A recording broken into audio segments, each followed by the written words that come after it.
I will never forget that weekend last autumn. We four friends, me, Liam, Sophia, and Olivia, decided to go on a short road trip to Cape May in New Jersey. Known for its beauty, this is America's oldest Victorian-style seaside resort. It was 2 p.m. when we reached the main town in our Hyundai SUV. We checked into an old-fashioned bed and breakfast hotel which stood right along the Atlantic Ocean. The hotel was exactly like 19th century architecture, old wood, large windows, and a strange kind of naphthalene smell. Looking through the window, the vast blue expanse of water could be seen. But the strange thing was, that day the seawater didn't look blue, but rather blackish. In the afternoon, when we went out for a walk on the beach, a strange unease began to surround me. Usually the beach is packed with tourists at this time, but that specific spot was absolutely deserted. There was a strange heaviness in the air, as if the air wasn't damp and salty, but rather filled with the smell of something rotten. I said to Liam, "Don't you think the air has become very heavy? It's hard to breathe." Liam laughed it off, saying it was probably the Atlantic's fall fog.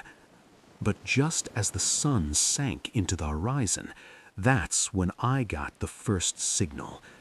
We all know the roar of the sea, but that day there was no rhythm in the sound of the waves.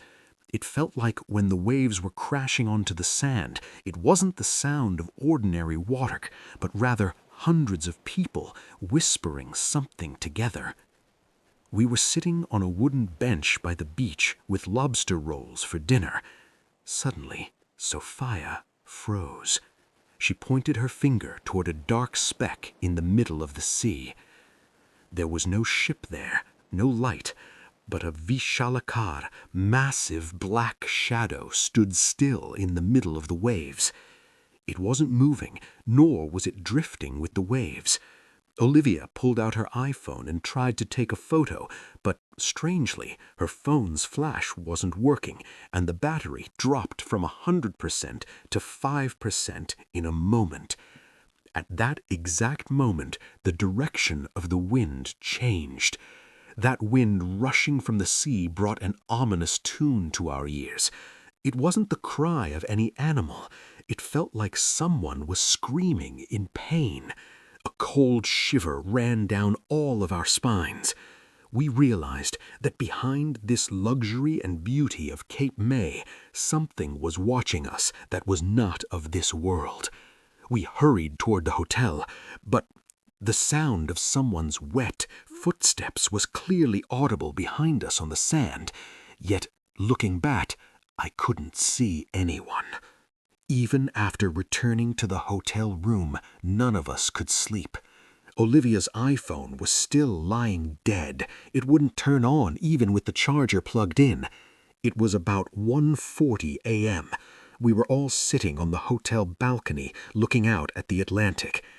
These coastal towns in the USA are usually very quiet at night, but that night was unnaturally silent. Suddenly, Liam proposed, "Why don't we go to the beach one more time? We have powerful flashlights with us." A strange curiosity was working within us, too, so we took our jackets and our high-lumen torches and stepped out onto the sandy shore. High tide had started then. Massive black waves were crashing on the shores of Cape May with a growling sound. We were casting our torchlight to watch the sea foam.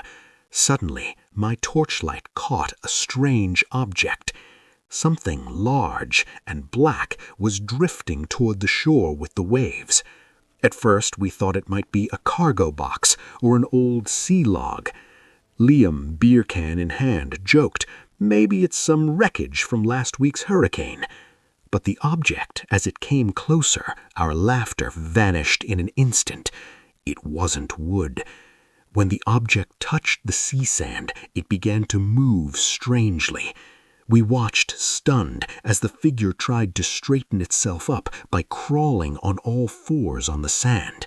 It looked human-like, but the limbs were unnaturally long and pale white, like the skin of a fish in the deep ocean that never sees sunlight. Our blood was turning to ice. Sophia wanted to scream, but no sound came out of her throat. The most amazing thing was, even though we were standing right there, none of our flashlight's light was falling on that creature.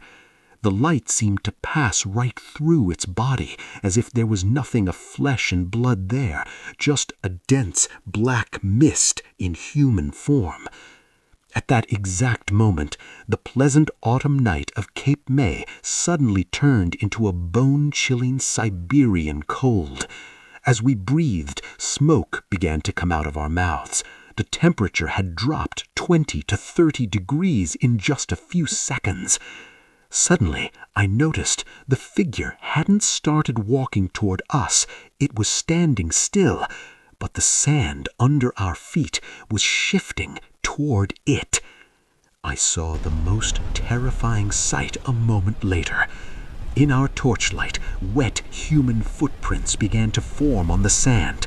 Not one, but hundreds of pairs, as if a massive invisible procession was rising from the sea and rushing toward us. When the cold air of those invisible entities touched us, it felt like every hair on our bodies was standing up. Over the roar of the sea, we could clearly hear heavy breathing all around us and the sound of some wet cloth being dragged on the ground. We realized that we had stepped into a death trap. As the icy wind of that invisible procession was chilling us to the very marrow of our bones, Liam screamed, "Run! Everyone, run to the hotel!" Without looking back, we started running like mad across the sand. Behind us, those wet steps began to grow louder. It felt as if a dozen people were breathing right on our necks. The strange thing was, when we punched the card to enter the hotel lobby, that bone-chilling cold seemed to stop right at the door. After entering the hotel room, we quickly locked all the doors and windows. Sophia was shaking. Olivia sat on the floor, still in shock. Outside, the roar of the sea suddenly stopped, a suffocating silence. Suddenly, there were 3 knocks on our room door. But no shadow was visible through the gap under the door. None of us spoke. We were even afraid to breathe. None of us dared to close our eyes until dawn. The horror we see in American movies, we lived it in reality. The next morning, when the sun rose, we decided to check out quickly.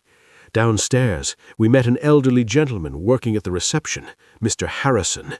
Seeing our pale faces, he asked with a strange look, "Nightmare? Or did you go to the beach last night?" We told him everything. Hearing our words, Mr. Harrison sighed and offered us a cup of coffee. What he said made our blood turn to ice. He told us that about 120 years ago, in a terrible hurricane in 1905, a cargo ship had sunk off this Cape May coast. Nearly 50 sailors lost their lives near this beach, but their bodies were never recovered. They were lost in that bottomless, dark abyss. There is a folklore among the locals that every year on that specific night, those unfulfilled souls rise from the sea in search of their lost lives. Mr. Harrison further explained that the cold spot we felt is a cold spot, direct evidence of an evil force, and those invisible footprints were the final journey of those sailors' souls. As we got into our SUV, Olivia's iPhone suddenly flickered to life. Going to the gallery, we were stunned. There were no pictures of us. There were only blurry images of several pale white hands floating on the blackish waves of the sea.